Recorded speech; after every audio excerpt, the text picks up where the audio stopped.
Swayam Prabha. Digital India. Educated India.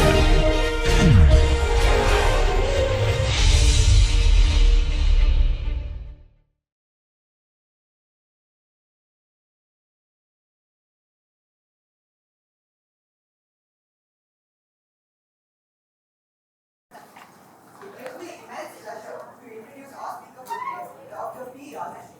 She is an assistant professor in the Department of Crystallography and Biophysics at the University of Madras. With a strong foundation in cellular immunology, her research centers on the innate immune response, focusing on the role of toll-like receptors and immune cell subsets in host disease.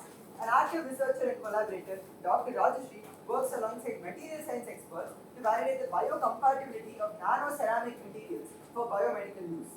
Her primary interest lies in immunomodulation, exploring therapeutic strategies to either stimulate the immune responses against cancer and infections or suppress them to mitigate autoimmune reactions. Please give her a warm welcome.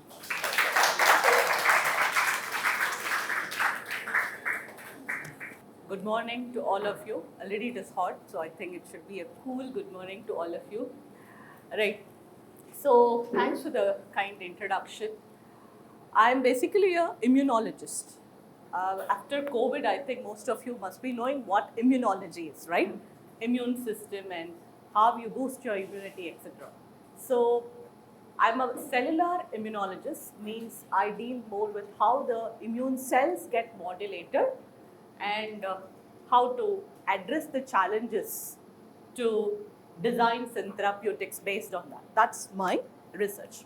But for today, I'm not going to go into that, but I'm going to go or introduce you about the department where I work. So he introduced, right? Where am I working from? Let us have an interactive session. Where am I working from? Biophysics. Now, what is biophysics?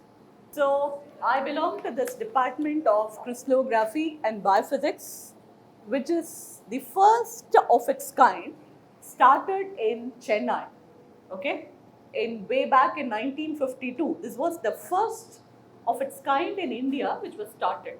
So, nowhere else in India it was started, and the person who started it or the founder of this department is Professor G.N. Ramachandran. So how many of you have heard about this name? Because I think most of you, all of you are from 11th standard, transitioning to 12th.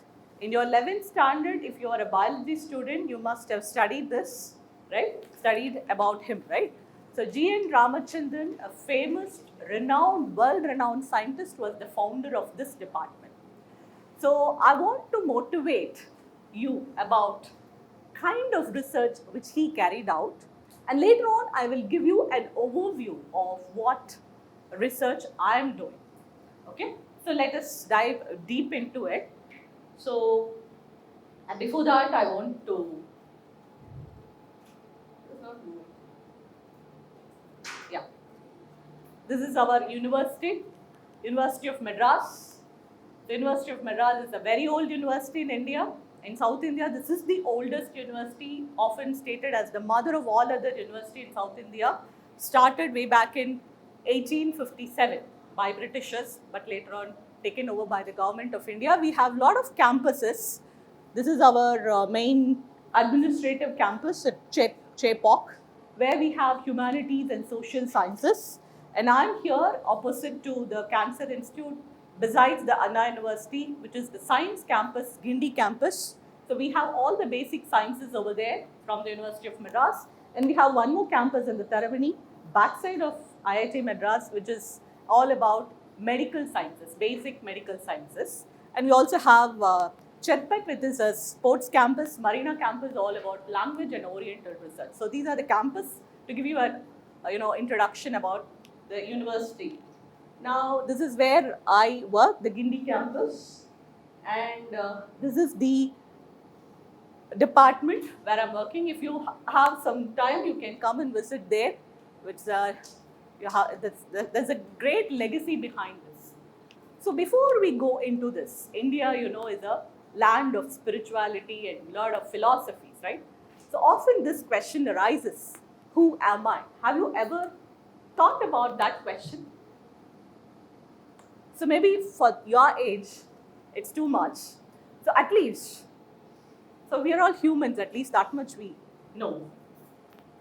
But have you ever thought about what am I made up of? So that takes you to this phase that we are all made up of different systems, organ systems. So I'm not going into what are the different organ systems. You're all science students, so you must be knowing. So we have different organ systems which makes our whole body. Then this organ system is again made up of tissues, different tissues. If you take one organ system itself, you'll have different types of tissues. So if you take just the intestinal or the digestive system, you have different tissues. The liver, hepatic tissues there. In the smallest intestine, you have the mucosal tissue, epithelial tissues, connective tissues, lot of tissues are there. So that is the next layer. And again, if you go down to that tissue, what the tissues are made up of? Individual cells, different types of cells, such as one is here is the epithelial cells with a brush border which helps in the absorption, right? So what this cell is made up of? So you are all basically made up of, if you ask a chemist, they will say we are all made up of atoms and molecules. Now what those molecules, when it is in the life, we call it as the biomolecules. Okay, so we call it as the biomolecules. What are the major biomolecules present in your body? There are a lot of molecules, but if you categorize them, you can categorize them into these: the proteins, carbohydrates, lipids, and nucleic acids. Only 4. Of course, you have the vitamins and the minerals, which are micronutrients. The macromolecules are these 4. These 4 constitute our whole body. Whatever cell you take, these are going to be the constituents. Any life form you take, these are going to be the constituents. Right? Now, what makes the difference? Even though we are all made of the same component, you and I are not similar. But for that matter, even the sibling is not similar. The parent and the offspring is not similar. So there is a minute difference in whatever these proteins are. 99.99% it is going to be similar. The 0.01 difference is causing all these variations. Okay, so that is, so studying about the shape, the structure and component of these biomolecules is called as structural biology, and that constitutes your biophysics. So structural biology is the basis for your modern medicine. Why modern medicine is based on that? What is modern medicine doing? We have a lot of drugs, right, for all the diseases. Now, how these drugs are designed? Have you ever thought about it? How these drugs are designed? What's the basis of, for example, let us say we have fever, common increase in temperature, pyrexia or fever. So what do we take during that time? Paracetamol, very good. So what is that doing? How is it decreasing your temperature? Any idea? So during the fever, for your information, our temperature increases. Why? Because of inflammation in the body, right? This inflammation is caused due to an enzyme. I hope most of you know what an enzyme is, right? Any answer? It's a catalyst, biocatalyst, exactly. So biocatalyst is going to mediate a lot of biochemical reaction in our body, right? Now, this cyclooxygenase is an enzyme which mediates the production of prostaglandin, okay, which is an inflammatory mediator. When this increases, your temperature increases. So what you do, you want to shut down that enzyme, you want to inhibit that enzyme. So the paracetamol, or exact name, chemical name is parasalicylic acid. It goes and binds to the active site of the COX enzyme and it stops its action. So the PG, prostaglandin, comes down, your fever comes down, at least for 4 hours. Again, when it increases, Again, you take. So that's the story. So how do we design that, the drug? When you know the structure of the COX, the active site of the COX, then only you can design a chemical which can go and fit there exactly and stop its action. So that is what we do here. So what is the necessity foundation for your biophysics? You need all the basic sciences. So it is an interdisciplinary science. You're not able to hear? Okay. It's based on physics, chemistry. Of course, you should know the chemistry, but the basis is biology. Don't think that biology is not here. We are working for the biology, but to unravel or elucidate the structure, we need physics, chemistry, mathematics, and computational science.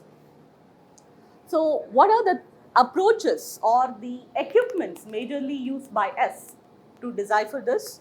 Is X-ray crystallography. We have one machine, two machines, though they are not working due to some issues, minor issues. And there is a cryo-electron microscopy. This is now considered as the old method, but still a classical method, X-ray diffraction. Now, cryo-EM is there. It's easy to get the structure, but it's a very, very expensive machine available at IIT Madras. If possible, go and visit that facility. Cryo-EM, which is cryo-electron microscopy, NMR spectroscopy, nuclear magnetic resonance spectroscopy, and all these integrates to give you a data which has to be solved. Various algorithms and computational methods are used to solve the data obtained from this to get the structure. Okay, it's not easy to do humanly to solve the structure by manually, So you need computational. So what does it help? The applications of biophysics is in all the fields, but majorly we use it for solving the human disease problems. So drug discovery, understanding the mechanisms of disease, how the pathogenesis happens, all those things. Biotechnology. So wherever we use biotechnology, biological structures are used. It may be an application in medicine or it may be an application in textiles, right? So we use to enhance the production or the process using biophysics, cellular function, the molecular machines in life, how it works, and it has a societal impact even because it's even used in plant sciences, bacterial sciences. So it helps in advancing health and agriculture also. So I was talking to you about this famous personality who is there in your textbook also, G.N. Ramachandran, Professor G.N. Ramachandran.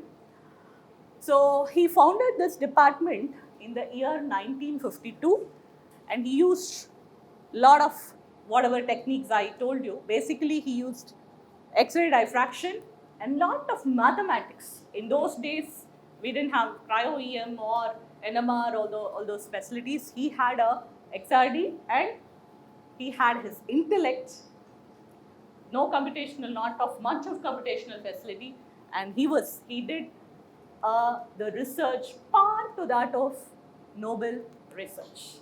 But unfortunately, he didn't get. Let's dwell into that. So you need to know the life history of GNR. So GNR, Professor G.N. Ramachandran, the full name is Gopala Samudram Narayana Swamy Ramachandran. He was born in Kerala, Ernakulam. His father was a mathematician, mathematics professor. He was also a principal of a college. So from his early age, he was influenced or had an impact of using mathematics, and he was very good at mathematics also. But he studied physics, BSc Physics honors from Trichy. Then later on moved to the Indian Institute of Science, okay, 1947, I believe. There he did, 1947, he joined electrical engineer. Okay, like all, he also wanted to have a professional degree, but for his intellect, he was not able to stay there. He thought it was not satisfying his intellect hunger. And there, the famous scientist of those days, of this day also, Professor C.V. Raman was working. So who is Professor C.V. Raman? First and the last. Until now, we don't have any other Nobel laureate from India. So he was a Nobel laureate. His Nobel Prize was awarded in the year 1930 for the Raman effect. So that was the basis. We just say Raman effect. It's a fundamental shift for the classical physicists. So he told that usually people around the world were thinking always the light scattering happened towards the red, but he showed it shifted towards the greater energy of blue.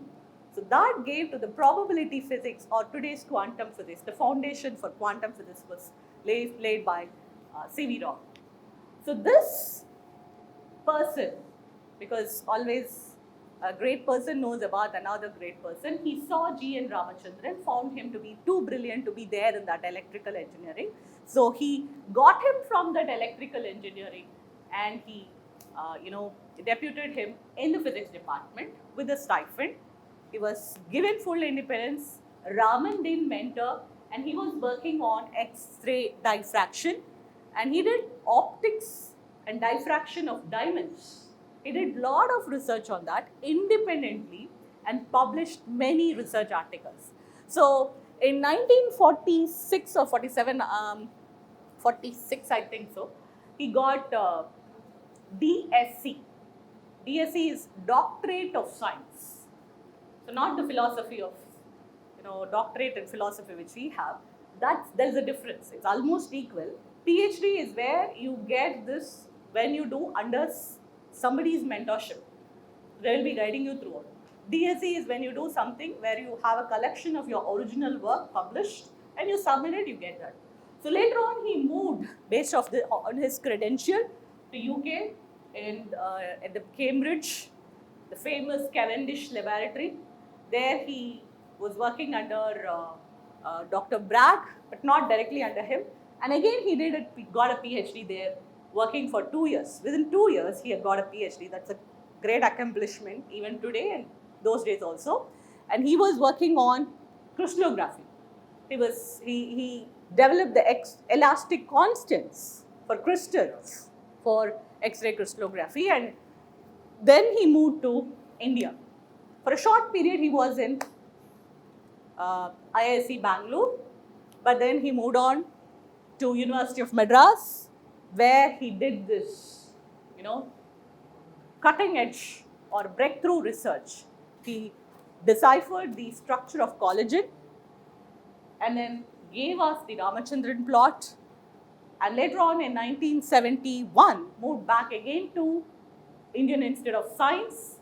There he founded the Institute of Molecular Biophysics, MBU, a famous department even today. Most of the structural biologists today in India are his, disciples. Those who are there here, the disciples are there. I mean the guide students. And throughout India, you can see only his students are the famous structural biologists. And whoever has done under him have flourished like anything. Okay, so this is a brief introduction about his life. So what is so great? This is about from the textbook, from your textbook. So this is the collagen structure, which is a triple helix. Okay, and this is the Ramachandran plot. So you might think, what is this? It's like a brain. ஒரு ஜட மாதிரி இருக்கு. இதை சொல்றதுக்கு ஒரு அவ்வளோ பெரிய விஷயமா? And this looks like some chart. What is so, amazing or astonishing about both these things? Okay. Now let me ask you about a molecule, the DNA. What is DNA? Deoxyribonucleic acid. Yeah, that's the full form. What is it in your body? It is not a nitrogenous base. Yes, it contains nitrogenous base, but yeah, you all know. what is the necessity of DNA in your body? It is part of your genome, or it is the genome, and it helps in the transmission of your information, the software of your whole body. How you should look, how your height should be, how your color should be, and even how you behave is all there in the gene, which is in the DNA. So all the code, whether you have to be, awakened or whether you want to sleep, this is also coded there. How far you are, you are able to listen. So that is the DNA. You know the structure of DNA? Structure of DNA? Double helix. Okay? But this is a triple helix. That is made up of, all of you very well told about the structure. It has a deoxyribose sugar, a nitrogenous base, and a triphosphate. Of course, it's a polymer, so it is a double helix. And who are the famous scientists who deciphered that? Watson and Crick, two of them. One is a biologist, one is a physicist who did. And there is a controversy behind that also. That Rosalind Franklin, she was the one who got the picture, but these people took that picture, and then so that is another story.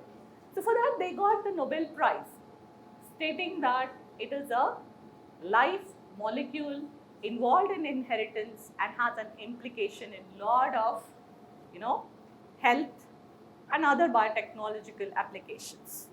But now when we come to the triple helix, which is the structure of collagen, before going into that, you should know about the proteins.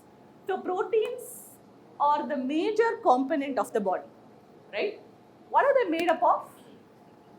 Amino acids. So amino acids are those which has one amino group and a carboxyl group, right? So basically, if you take any protein, so how many proteins are there in the body? How many types of proteins I'm asking? That's amino acids. Proteins. You have thousands of proteins. Okay? That is innumerable. You can modify it in any way and you can say there are so many proteins. But basically, if you take the genome, you get the information of making the protein from the genome, right?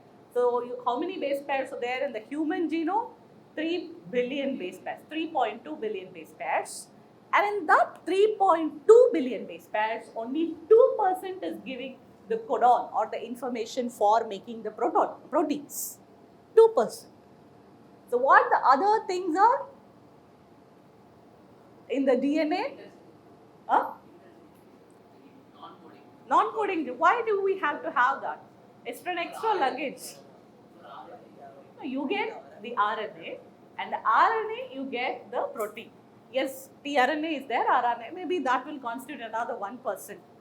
So people were telling them as junk DNA because we didn't know that. But it's not junk. It has got a lot of regulatory activity and still unknown activity. You people have to come in. You have a lot of questions in that. You can work on it.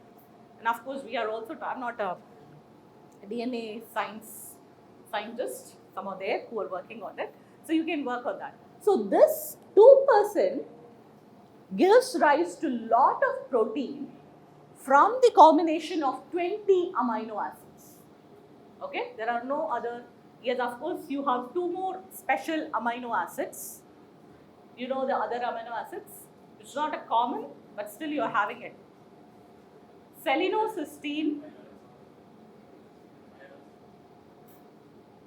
hydroxyproline. Okay, also you have homocysteine. So you have 3 more, which is uncommon, which is derivatized from this, but they come under these.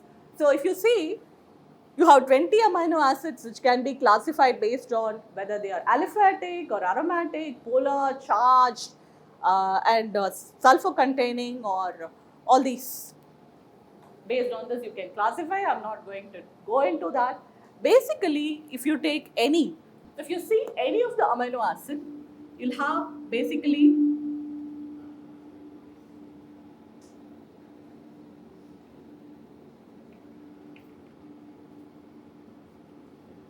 So this is the skeleton of all the amino acids. So you have one amino group, carboxyl group, and a side chain, and this is considered as a this is a bitter ion in the physiological pH. Now, this is going to form a chain by forming a peptide link, peptide bond. So what is happening? Again, this goes on like that. So this is the peptide, dipeptide. So there is a dehydrogenation. Yeah. Yes, one water molecule will be removed and you get a dipeptide. Okay, likewise it can form chains of peptides. So your protein basically is a polymer of amino acids. So in the DNA, you just have 4 nucleotides, right? And the combination of these 4 in the form of 3 triplets codons, you get 64 triplet codons, right? Which gives you which amino acid has to be coded. Now imagine there is no rule for this. How many combination can happen with this 20 amino acid? Okay, that is first. And once it is formed, there is another layer by which it can form different structures. Now what is the other layer?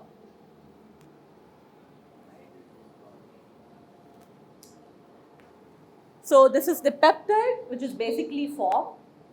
Okay, the polymer formation happens by peptide bond and you get a chain of amino acid, the first primary structure of a protein. Then what happens? They fold. And then based on what they fold? The hydrogen bond. Okay, so if we see this, so you can see this is the basic peptide bond which I was telling you. So this forms the primary structure, right? So during that formation, a water molecule goes off and you get the peptide. Now this peptide, now this is getting elongated and then this is again going to fold within itself using the hydrogen bonds between in the chain itself. It is not intra-chain, it is intra-chain. Within the chain, it forms hydrogen bonds and that hydrogen bond can happen in 2 ways at an equal interval of amino acids from say first to the fourth to the third. So when it happens at that particular interval, it gets you a fold and that is going to give you alpha helix. Now this is the next way it does. Your peptide gets arranged in the form of parallel sheets and between the sheets you form the hydrogen bond, which is beta pleated sheets. So this is inter or intra? Yeah, inter. So you get 2 secondary structures based on the hydrogen bond alone, no other interaction, only hydrogen bond, you get alpha helix and beta pleated sheets.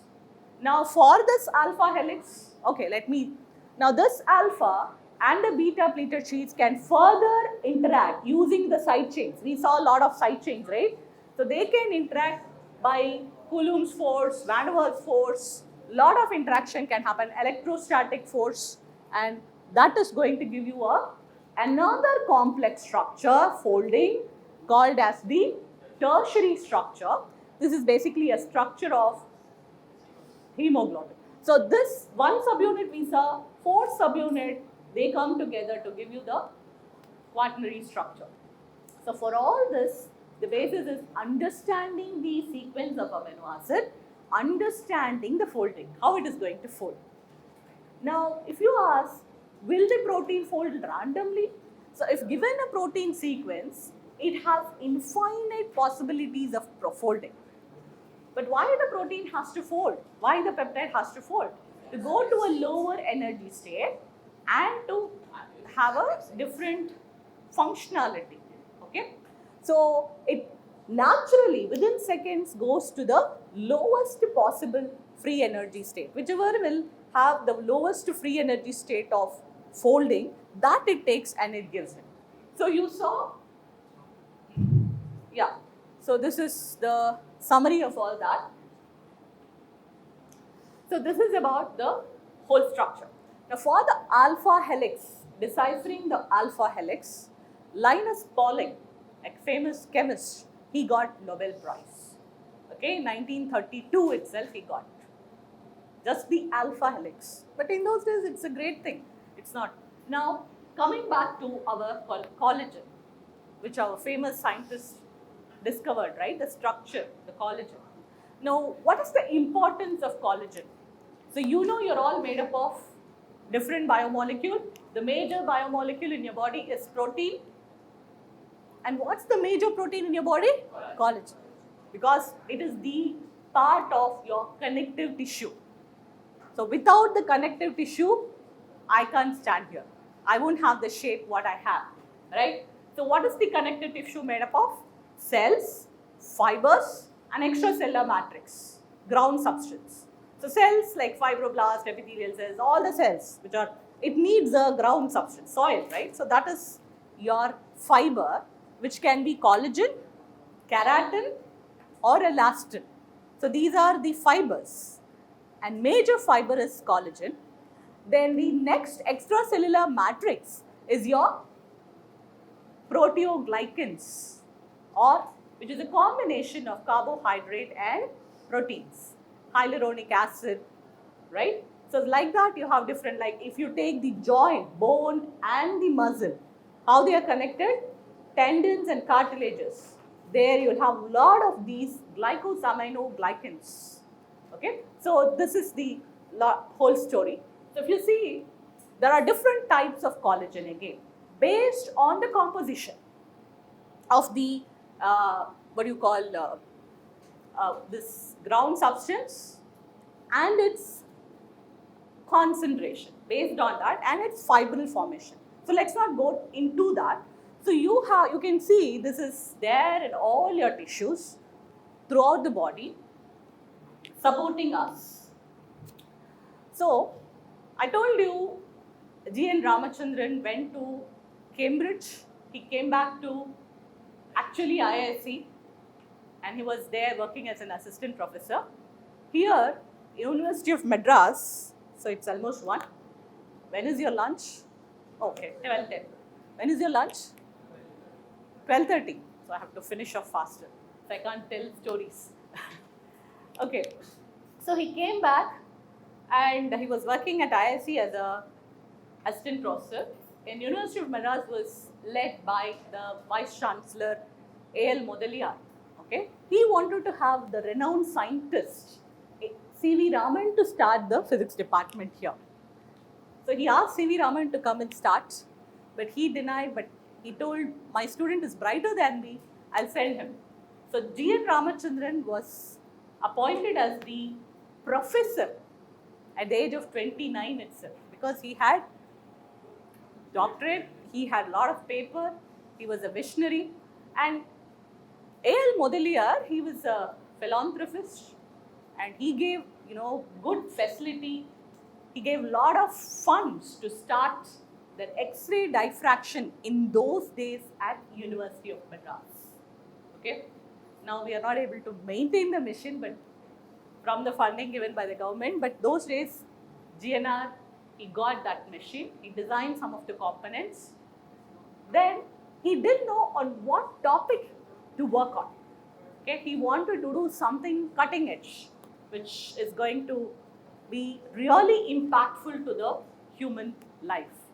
And he had a lot of connections that he used to conduct conference, and a lot of Nobel laureates used to come to the University of Madras. You come to a department, you can see a lot of photos with all the Nobel laureates of those days with G.N. Ramachandran.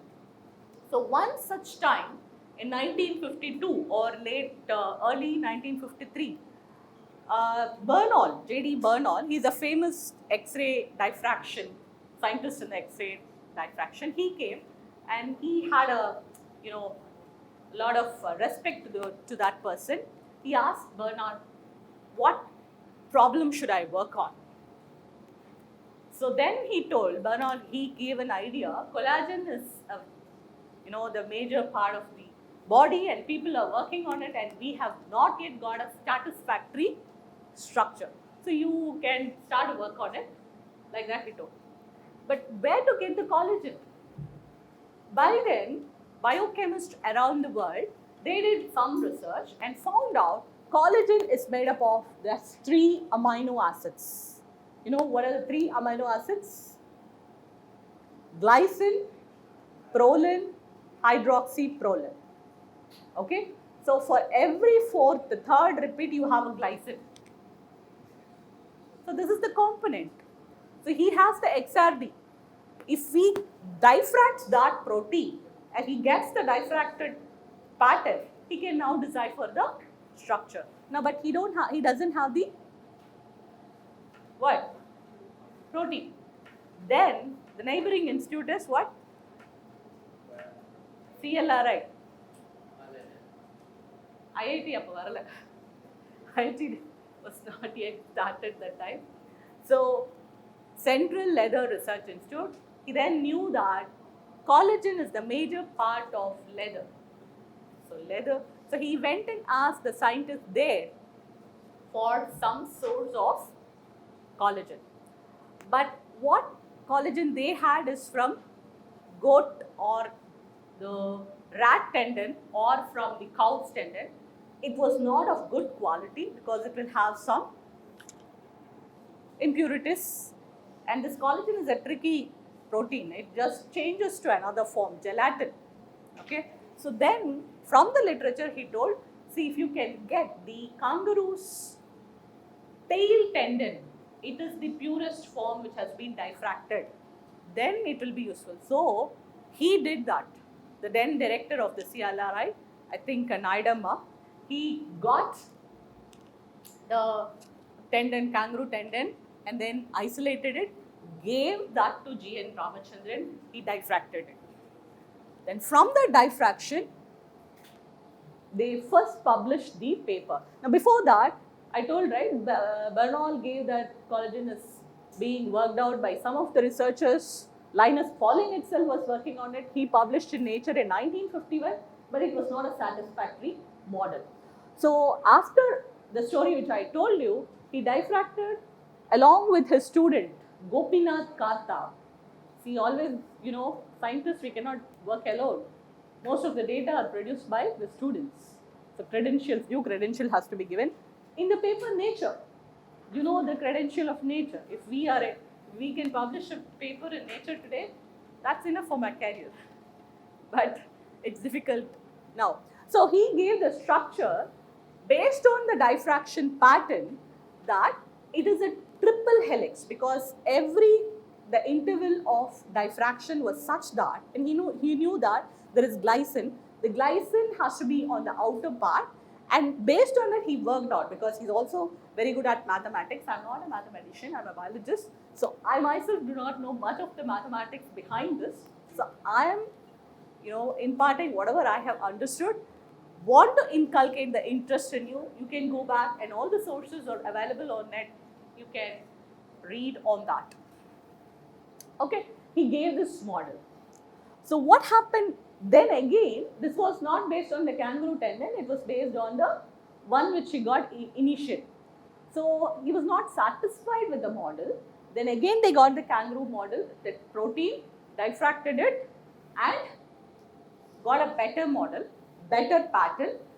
So again he published the model of structure of collagen in 1955 in Nature. Now, there were some people already working in UK on collagen, right? So two of them were Alexander Rich and Francis Crick, the one who worked on DNA. Now, they got conflict. They told this model which is proposed by GNR is not possible. Now, because he told, see, you can see the peptide, So 3 peptides, they come together, they close to form the triple helix like your Indian brain. They say that his wife had a long hair, based on that he got inspired and he proposed, but I don't know how far it is true, that's an anecdote also maybe. So this, it's almost similar to that if you see the. So this structure can be stabilized based on the hydrogen bonds. Yes, that's known. But how many hydrogen bonds? He told 2 hydrogen bonds are required for every helix.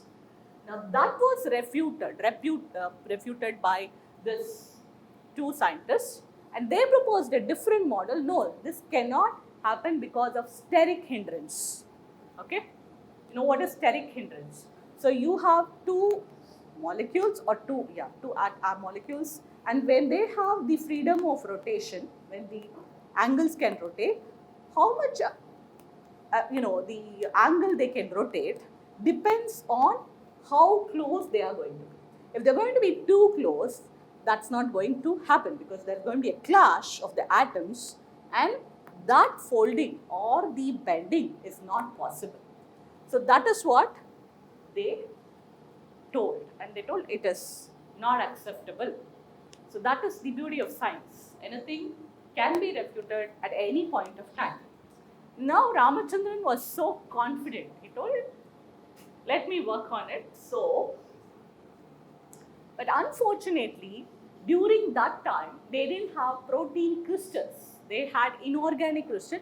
Protein crystallography was not there. Crystallizing the protein and then getting the structure.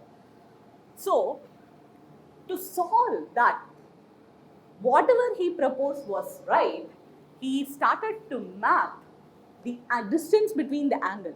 So, you know what he did? He gave these 2 students, one postdoc and one research scholar, to get all the crystals of peptides. Peptide crystals were there.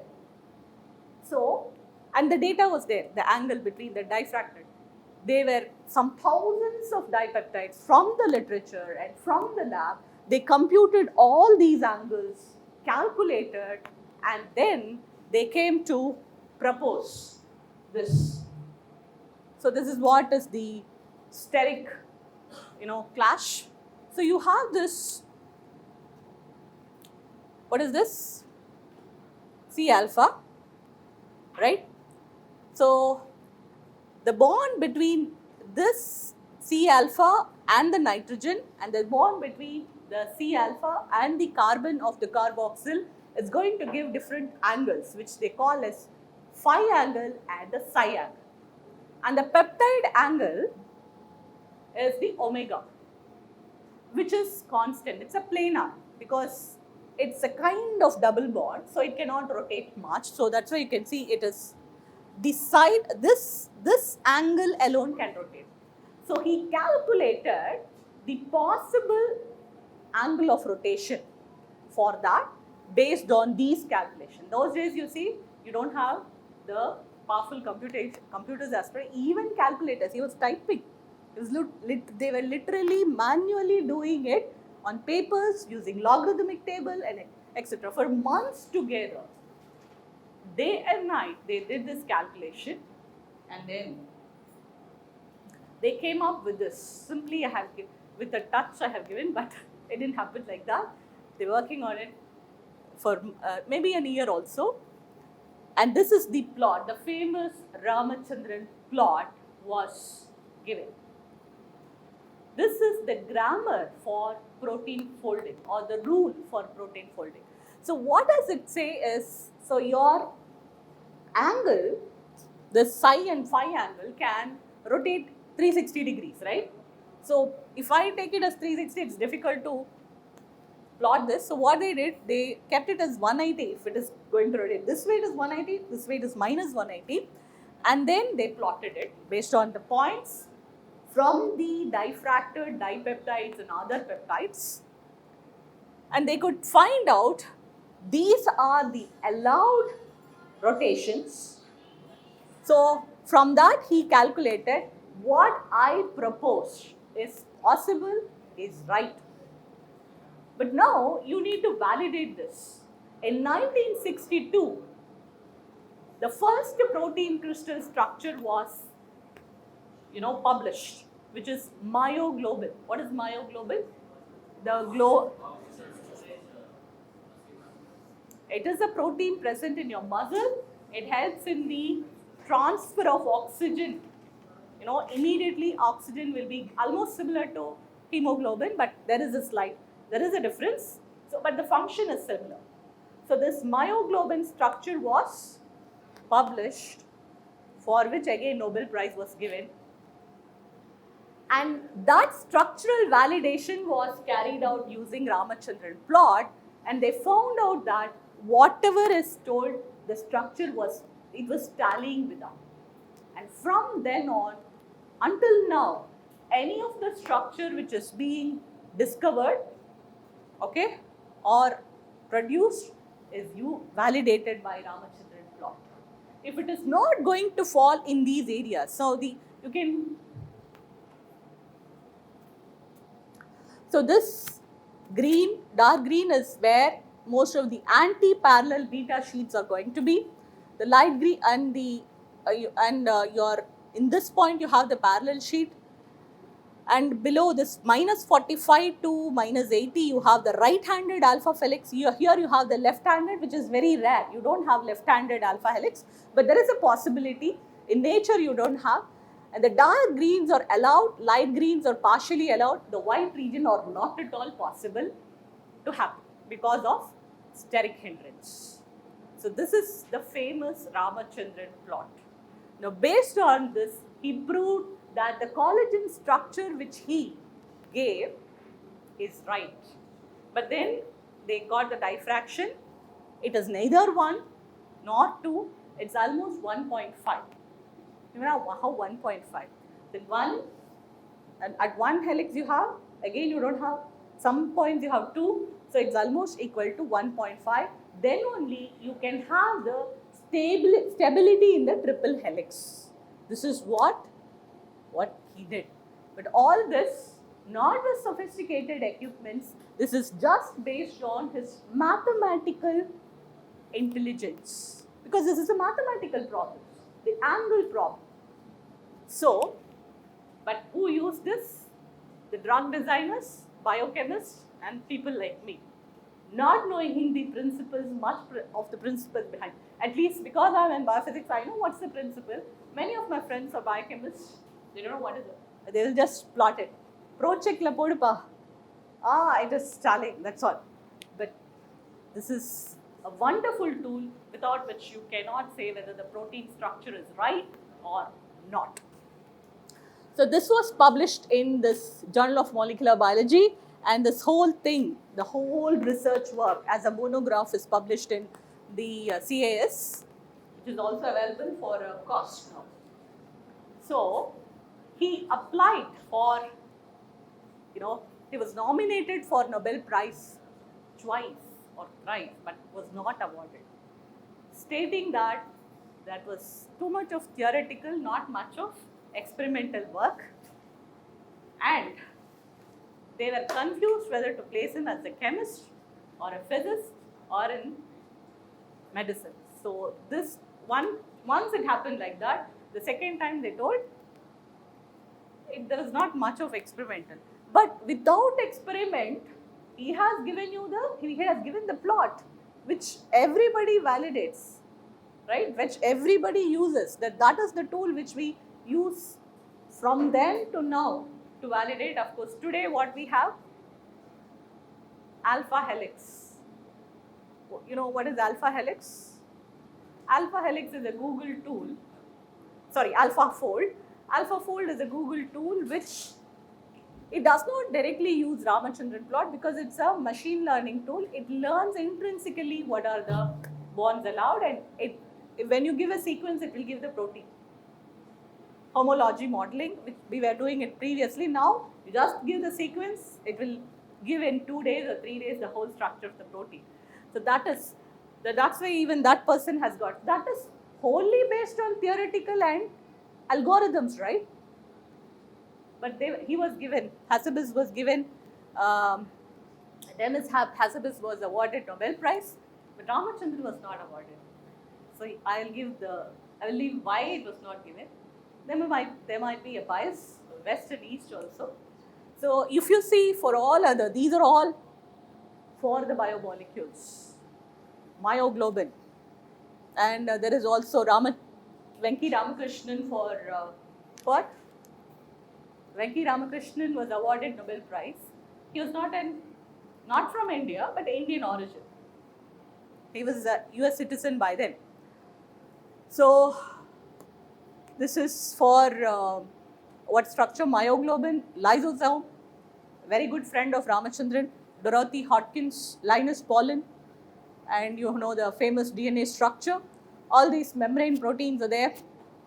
So this is the story about, so he got rejected, I will not say. Then he moved on due to some administrative clashes. He moved to ISE Bangalore. He started the molecular biophysics unit there.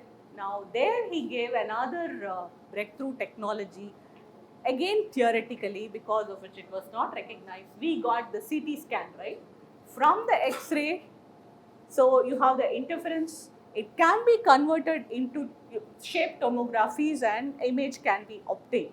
That idea was again proposed by G.N. Ramachandran. Okay, so in 2022 we celebrated this 100th birthday, and next year we are going to celebrate, this year, after 75 years of this department's presence, from 1952 to 27.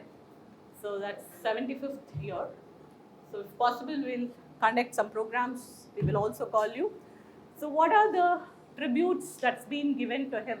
If not Nobel, triple helix. There is an auditorium in CLR, right, based on this structure. And one of the gate and the street is named after him. Okay, that was about, and we have G.N. Ramachandran medal and all those things. If you're going to write CSIR and a lot of other things, that's there. He got Padma Bhushan, all other elite fellows, Royal Society fellows also he got, except for that.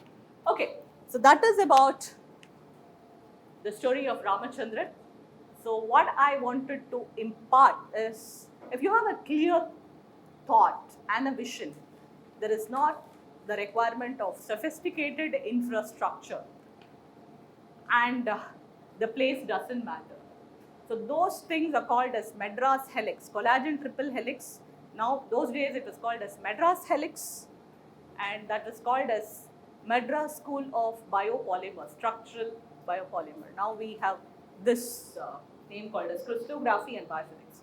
Now coming to my research, I'm not going to go into it much, already 12:30. So I'm focusing on immunomodulation for translation research. I focus on different areas, but all pertaining to the modulation. So your immunity is basically of innate immune system and adaptive immune system, where you have immune cells and certain biochemicals like cytokines, antibodies, right? So you know all about it. Now, how this immune system is disturbed, either it can be overactivated or it can underperform, both of which can result in diseases, right? So I'm just understanding what is happening in disease. If I take a disease, for example, diabetes itself, we say it is because of type 2 diabetes, hyperglycemia, but that's not the real issue there. You can manage that. The real issue is low-grade chronic inflammation, which is going to affect all the organs in the body, leading to a lot of pathies, retinopathy, nephropathy, neuropathy, all those. So slowly the organs are damaged. This happens in diabetes. Why they are damaged? This hemoglobin, glucose, the carbohydrates are sedimented in different tissues, and they are, identified as by your immune cells as pathogens or foreign bodies, and they start to fight against it. So this chronic inflammation is one of the major problems, so which many people are working on. Another problem is we have the gut microbiome, and there is in India we have a good food system, the diet system. Whatever diet we have is a good diet, but now due to Western influence and modern food practices, we take in a lot of processed and packed foods. Packed food is not bad, but if it has a lot of salt and sugar, that's going to affect your microbiome, right? Your gut is not just your cells alone. It has trillions of bacteria. For that matter, we are just not humans or not just humans. We are, for every cell you have 1.5 bacteria, 2 bacteria. So we are a biome, cells and the bacteria. So if the bacteria goes down also, it's a problem. So there should be good bacteria, the balance should be there. Now because of the wrong food habit and the wrong time of eating, there is a dysbiosis happening, which means the microbial community, it is disturbed, and some of the bacteria is going to produce certain metabolites. There are a lot of metabolites. One of the metabolites is derived from the amino acid histidine called as uracanate. Uracanate reductase is the enzyme which is mediating this formation of imidazole. What is the imidazole propionate? We don't have that enzyme. We do not produce it in the body. Now, what's the problem if it produces? The problem is when it enters into the bloodstream, it can cause inflammation. So my lab is working on what are the ways by which it is modulating the immune cell. That's the first problem. The second problem is to identify an inhibitor. So we use AlphaFold to get the structure. Then we use the database from the food database. That was the next phase, but I'm not going to go into that. And we found a good inhibitor, which was folic acid. You know folic acid. So that's not going to cause problem. The folic acid itself is an inhibitor, but you have to validate it. So for that you need the protein. So the student cloned the enzyme sequence in a bacteria, expressed it. So that's the recombinant technology. You get the enzyme, purified enzyme, then you see how it works, biochemical reaction happens with its normal substrate, add the folic acid, then see whether it is inhibiting it. So that is one project. Another project is the student has completed. The collagen is a structure which we just see as a matrix, but it has got a lot of other functions also. From the literature you can see. In cancer you have a function, everywhere you have. So once you are exposed to endocrine disruptors, you know what is an endocrine disruptor?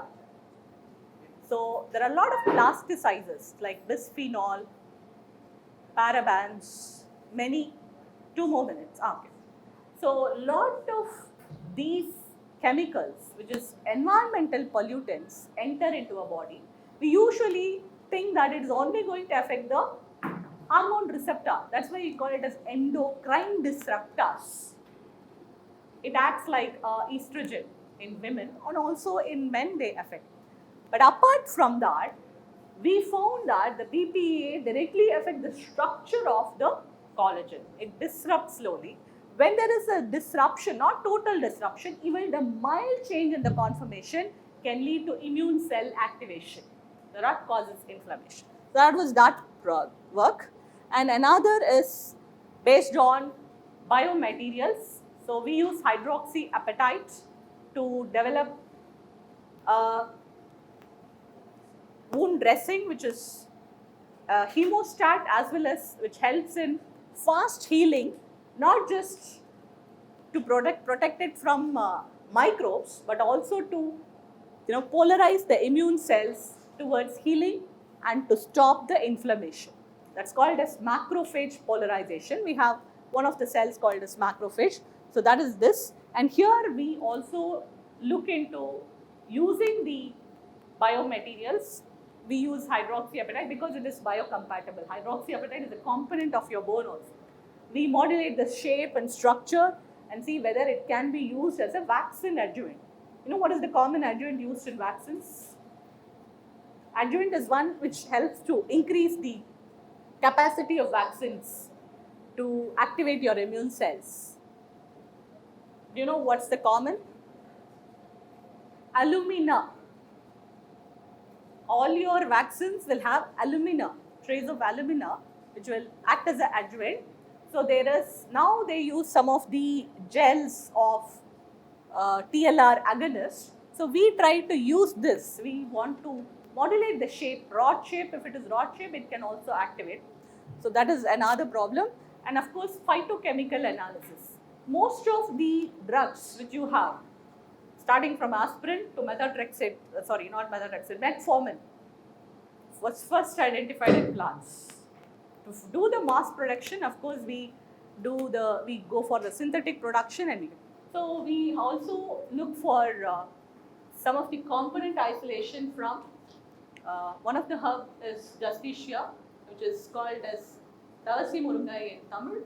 So from that, the student is working on isolating anti-cancer compound and immunomodulating compound.